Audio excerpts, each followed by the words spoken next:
ଆଜି ମୁଁ ଆପଣମାନଙ୍କୁ ଏପରି ଏକ ମହାବୀର ରାଜାଙ୍କ ବିଷୟରେ ଜଣାଇବି ଯିଏ ନିଜ ଜୀବନ କାଳରେ ଗୋଟେ ହେଲେ ବି ଯୁଦ୍ଧ ହାରି ନଥିଲେ, କିନ୍ତୁ ଶତ୍ରୁମାନେ ବିଶ୍ୱାସଘାତ କରି ତାଙ୍କୁ ବନ୍ଦୀ କରି ନେଇ ତାଙ୍କ ସହିତ ଯାହା ସବୁ କରିଲେ ସେହା ଜାଣିବା ପରେ ଆପଣଙ୍କର ବି ଆତ୍ମା ଭୟରେ ଥରି ଉଠିବ ଆଉ ଆଖିରୁ ଲୁହ ଝରି ପଡ଼ିବ। ତ ଚାଲନ୍ତୁ ଆରମ୍ଭ କରିବା। ସେହି ମହାପୁରୁଷ ଜଣ ହେଉଛନ୍ତି ଛତ୍ରପତି ସମ୍ଭାଜୀ ମହାରାଜ, ଯିଏ ଛତ୍ରପତି ଶିବାଜୀ ମହାରାଜଙ୍କ ଜ୍ୟେଷ୍ଠ ପୁତ୍ର ଥିଲେ। 1657 ମସିହାରେ ଏହି ବୀର ରାଜା ଜନ୍ମ ହୋଇଥିଲେ ଆଉ ସେ ଜନ୍ମରୁ ମୃତ୍ୟୁ ପର୍ଯ୍ୟନ୍ତ କେବଳ ସଂଘର୍ଷ ହିଁ ସଂଘର୍ଷ କରିଥିଲେ। 2 ବର୍ଷ ବୟସରେ ସେ ନିଜ ମାତାଙ୍କୁ ହରାଇଥିଲେ ଆଉ ତାଙ୍କ ଜେଜେମା ମାନେ ଛତ୍ରପତି ଶିବାଜୀ ମହାରାଜଙ୍କ ମାତା ତାଙ୍କର ଲାଳନ ପାଳନ କରିଥିଲେ। ଛୋଟବେଳେ ସମ୍ଭାଜୀ ଏକ ଅଦ୍ଭୁତ ବାଳକ ଥିଲେ।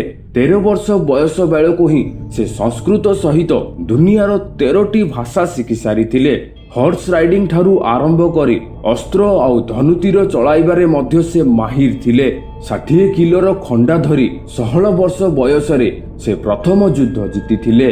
ଯେତେବେଳେ ସମ୍ଭାଜୀଙ୍କୁ ମାତ୍ର 9 ବର୍ଷ ହୋଇଥିଲା ସେବେ ତାଙ୍କ ପିତାଙ୍କୁ ମାନେ ଛତ୍ରପତି ଶିବାଜୀ ମହାରାଜଙ୍କୁ ମୋଗଲ ସମ୍ରାଟ ଔରଙ୍ଗଜେବ ବନ୍ଧୁତାର ହାତ ବଢ଼ାଇ ଆଗ୍ରାକୁ ନିମନ୍ତ୍ରଣ କଲେ, କିନ୍ତୁ ପ୍ରକୃତରେ ତାହା କୌଣସି ବନ୍ଧୁତାର ନିମନ୍ତ୍ରଣ ନଥିଲା, ବରଂ ଏକ ଛଳନା ଥିଲା। କାହିଁକି ନା ଆଗ୍ରା ପହଞ୍ଚିବା ମାତ୍ରେ ହିଁ ଔରଙ୍ଗଜେବ ଛତ୍ରପତି ଶିବାଜୀ ଏବଂ ତାଙ୍କ ପୁତ୍ର ସମ୍ଭାଜୀଙ୍କୁ କାରାଗାରରେ ବନ୍ଦୀ କରିଦେଲେ। କେବଳ 9 ବର୍ଷ ବୟସରେ କାରାଗାରରେ ବନ୍ଦୀ ହୋଇଥିଲେ ଛତ୍ରପତି ସମ୍ଭାଜୀ। ତାଙ୍କ ଜାଗାରେ ଆଉ କିଏ ଥିଲେ ବୋଧହୁଏ ଭୟଭୀତ ହୋଇଯାଇଥାନ୍ତା, କିନ୍ତୁ ଭୟ ତ ତାଙ୍କ ରକ୍ତରେ ହିଁ ନଥିଲା। ସେଥିପାଇଁ ଔରଙ୍ଗଜେବଙ୍କ ଲକ୍ଷ ଲକ୍ଷ ସୈନିକଙ୍କୁ ବୋକା ବନାଇ ସେଠାରୁ ସମ୍ଭାଜୀ ମହାରାଜ ଏବଂ ତାଙ୍କ ପିତା ଶିବାଜୀ ମହାରାଜ ଖସି ପଳାଇଥିଲେ। ସମ୍ଭାଜୀ କେବଳ 10 ବର୍ଷର ଥିଲେ ଯେତେବେଳେ ସେ ଆମେରର ମହାରାଜାଙ୍କ ପାଖକୁ ଯାଇଥିଲେ ଏହା ଶିଖିବା ପାଇଁ ଯେ ଶାସନ କିପରି କରନ୍ତି। କେବଳ 19 ବର୍ଷ ବୟସରେ ସେ ରାୟଗଡ଼ର ଅର୍ଥନୀତି ଆଉ ଶାସନ କରିବାର ନିଷ୍ପତ୍ତି ସବୁ ନେବାକୁ ଲାଗିଲେ ଆଉ 23 ବର୍ଷ ବୟସରେ ସେ ନିଜ ପିତାଙ୍କୁ ମାନେ ଛତ୍ରପତି ଶିବାଜୀ ମହାରାଜଙ୍କୁ ହରାଇଥିଲେ। ପ୍ରାୟତଃ ଆମେ ଶୁଣିଥାଉ ଯେ ଜଣେ ମହାନ ରାଜାଙ୍କର ମୃତ୍ୟୁ ହୋଇଯିବା ପରେ ସେହି ରାଜ୍ୟ ଖଣ୍ଡ ବିଖଣ୍ଡିତ ହୋଇଯାଏ, କିନ୍ତୁ ଛତ୍ରପତି ଶିବାଜୀ ମହାରାଜଙ୍କ ମୃତ୍ୟୁ ପରେ ସମ୍ଭାଜୀ ମହାରାଜ ଏପରି ହେବାକୁ ଦେଲେନି ଆଉ ନିଜର ବୁଦ୍ଧି ବଳରେ ସମ୍ଭାଜୀ ମହାରାଜ କେବଳ 23 ବର୍ଷ ବୟସରେ ମୋଗଲ ସମ୍ରାଟ ଔରଙ୍ଗଜେବଙ୍କୁ ଯୁଦ୍ଧରେ ହରାଇଥିଲେ ଆଉ ତାହା ପୁଣି ବାରମ୍ବାର ଲଗାତାର ହରାଇଥିଲେ। କେବଳ 20,000 ସୈନିକଙ୍କ ଏକ ଛୋଟିଆ ସେନାଙ୍କୁ ନେଇ 8 ଲକ୍ଷ ମୋଗଲ ସୈନିକଙ୍କ ବିରାଟ ବଡ଼ ସେନାଙ୍କୁ ସାମ୍ନା କରିଥିଲେ ସମ୍ଭାଜୀ ମହାରାଜ। ଏହିପରି ଭାବରେ କେବଳ 9 ବର୍ଷ ଶାସନ କାଳ ମଧ୍ୟରେ ସମ୍ଭାଜୀ ମହାରାଜ 120ଟି ଯୁଦ୍ଧ ଲଢ଼ିଥିଲେ ଆଉ ଗୋଟେ ହେଲେ ବି ଯୁଦ୍ଧ ସେ ହାରି ନଥିଲେ, କିନ୍ତୁ ଶେଷରେ ତାଙ୍କ ନିଜ ଲୋକ ହିଁ ତାଙ୍କ ସହ ବିଶ୍ୱାସଘାତ କରିଥିଲେ। ସମ୍ଭାଜୀ ମହାରାଜ ଯେତେବେଳେ ତାଙ୍କ ଶଳା ମାନେ ତାଙ୍କ ସ୍ତ୍ରୀଙ୍କ ଭାଇଙ୍କୁ ଜମିଦାର ପଦବୀ ଦେବାକୁ ମନା କରିଦେଲେ, ତ ଏହାର ପ୍ରତିଶୋଧ ନେବା ପାଇଁ ଯେତେବେଳେ ସମ୍ଭାଜୀ ମହାରାଜ ଏକ ଗୁପ୍ତ ରାସ୍ତା ଦେଇ ଯାଉଥିଲେ ତ ଏହାର ଖବର ତାଙ୍କ ଶଳା ଔରଙ୍ଗଜେବଙ୍କୁ ଦେଇଦେଲେ, ଯାହାଫଳରେ ଔରଙ୍ଗଜେବ ସମ୍ଭାଜୀ ମହାରାଜଙ୍କୁ ସେହି ଗୁପ୍ତ ରାସ୍ତାରେ ଅଟକାଇ ବନ୍ଦୀ କରିନେଲେ ଆଉ ବନ୍ଦୀରୁ ଆଜାଦ କରିଦେବା ପାଇଁ ତାଙ୍କ ଆଗରେ 3ଟି ସର୍ତ୍ତ ରଖିଲେ। ପ୍ରଥମ ସର୍ତ୍ତ ହେଉଛି ଯେ ମାରାଠା ସାମ୍ରାଜ୍ୟର ରାଜା ଔରଙ୍ଗଜେବ ହେବେ। ଦ୍ୱିତୀୟ ସର୍ତ୍ତ ହେଉଛି ମାରାଠା ସାମ୍ରାଜ୍ୟର ସମସ୍ତ ଧନ ସମ୍ପତ୍ତି ମୋଗଲ ମାନଙ୍କ ଅଧୀନକୁ ଆସିବ ଆଉ ତୃତୀୟ ସର୍ତ୍ତ ହେଉଛି ସମ୍ଭାଜୀ ମହାରାଜ ନିଜ ଧର୍ମ ପରିବର୍ତ୍ତନ କରି ଇସଲାମ ଧର୍ମକୁ ଆପଣାଇବେ।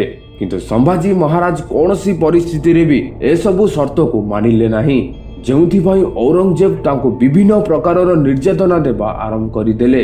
ସମ୍ଭାଜୀ ମହାରାଜାଙ୍କୁ ଅଟୋ ପିଠିରେ ଓଲଟା ଟଙ୍ଗାଇ ପୁରା ରାଜ୍ୟରେ ବୁଲାଗଲା ଆଉ ସବୁ ଶତ୍ରୁମାନେ ତାଙ୍କ ଉପରକୁ ମୂତ୍ର ଏବଂ ପଥର ଫିଙ୍ଗିବାକୁ ମଧ୍ୟ ଲାଗିଲେ। କାରାଗାରରେ 40 ଦିନ ପର୍ଯ୍ୟନ୍ତ ତାଙ୍କୁ ଅନେକ ନିର୍ଯାତନା ଦିଆଗଲା। ଗୋଟି ଗୋଟି କରି ତାଙ୍କର ସବୁ ନଖକୁ ଉପାଡ଼ି ତାଙ୍କ ଆଖିରେ ଲଙ୍କା ଗୁଣ୍ଡ ପକାଇ ତାଙ୍କ ଚମଡ଼ାକୁ ଛୁରୀରେ କାଟି ଅଲଗା କରି ଦିଆଗଲା।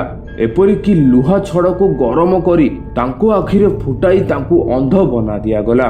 ପ୍ରତ୍ୟେକ ଦିନ ଔରଙ୍ଗଜେବ ଆସି ତାଙ୍କୁ ପଚାରୁଥିଲେ ଯେ ସର୍ତ୍ତ ମାନିବ କି ନାହିଁ, କିନ୍ତୁ ସମ୍ଭାଜୀ ମହାରାଜଙ୍କ ଉତ୍ତର ସବୁବେଳେ ନା ହିଁ ଥିଲା ଆଉ ଶେଷରେ ଔରଙ୍ଗଜେବ ସମ୍ଭାଜୀ ମହାରାଜଙ୍କ ଜିଦ୍ ଆଗରେ ହାର ମାନିଗଲେ ଆଉ କ୍ରୋଧରେ ତାଙ୍କ ଶରୀରକୁ ଖଣ୍ଡ ଖଣ୍ଡ କରି କାଟି ନଦୀରେ ଫୋପାଡ଼ିବା ପାଇଁ ଆଦେଶ ଦେଲେ। ଏହାପରେ ଔରଙ୍ଗଜେବର ସୈନିକମାନେ ସମ୍ଭାଜୀ ମହାରାଜାଙ୍କ ଶରୀରର ସବୁ ଅଙ୍ଗକୁ ଗୋଟି ଗୋଟି କରି କାଟିଦେଲେ ଆଉ ନଦୀରେ ନେଇ ଫୋପାଡ଼ି ଆସିଲେ। ସେହି ଖଣ୍ଡ ଖଣ୍ଡ ଶରୀରକୁ ଦେଖି ସମସ୍ତ ମରାଠା ଏକାଠି ହୋଇଗଲେ ଆଉ ସେହି ଖଣ୍ଡ ଶରୀରକୁ ସିଲାଇ ସମ୍ଭାଜୀ ମହାରାଜାଙ୍କ ଅନ୍ତିମ ସଂସ୍କାର କଲେ। ଏହାପରେ ସମସ୍ତ ମରାଠା ମାନଙ୍କ ମନ ଭିତରେ କ୍ରୋଧର ଜ୍ୱାଳା ଜଳି ଉଠିଲା ଏବଂ ସମସ୍ତ ମରାଠା ସମ୍ପ୍ରଦାୟ ଏକାଠି ହୋଇ ଏହା କହିଲେ ଯେ ସମ୍ଭାଜୀ ମହାରାଜାଙ୍କ ଏହି ବଳିଦାନ ବ୍ୟର୍ଥ ଯିବନି। ଆଉ ଏହାପରେ ସମସ୍ତ ମରାଠା ସମ୍ପ୍ରଦାୟ ମାନେ ଔରଙ୍ଗଜେବ ବିରୁଦ୍ଧରେ ଯୁଦ୍ଧ ଡାକରା ଦେଲେ। ଆଉ ଶେଷରେ ଔରଙ୍ଗଜେବ ସେମାନଙ୍କ ସହ ଯୁଦ୍ଧ କରି କରି ମରିଗଲା ପଛେ କିନ୍ତୁ କେବେ ବିଜୟ ହୋଇପାରିଲା ନାହିଁ କି ତାର ରାଜା ବନିବାର ସ୍ୱପ୍ନ ମଧ୍ୟ ପୂରଣ ହୋଇପାରିଲା ନାହିଁ। ସେଥିପାଇଁ ଆମେ ସମସ୍ତେ ଗର୍ବ କରିବା ଉଚିତ ଯେ ଆମେ ସେହି ମାଟିରେ ଜନ୍ମ ନେଇଛେ ଯେଉଁ ମାଟିରେ ଛତ୍ରପତି ସମ୍ଭାଜୀ ମହାରାଜାଙ୍କ ଭଳି ଜଣେ ମହାନ ମହାପୁରୁଷ ଜନ୍ମଗ୍ରହଣ କରିଥିଲେ। आशा करुच्ची वीडियोटी आपको पसंद आसीथिबो तो वीडियो को लाइक करो, शेयर करो एवं चैनल को सब्सक्राइब करे घंटी भी दबाई दियो। तो आज एतिकी पुणी थरे देखा नेक्स्ट एपिसोड रे। सेते पर्यंत ओके बाय।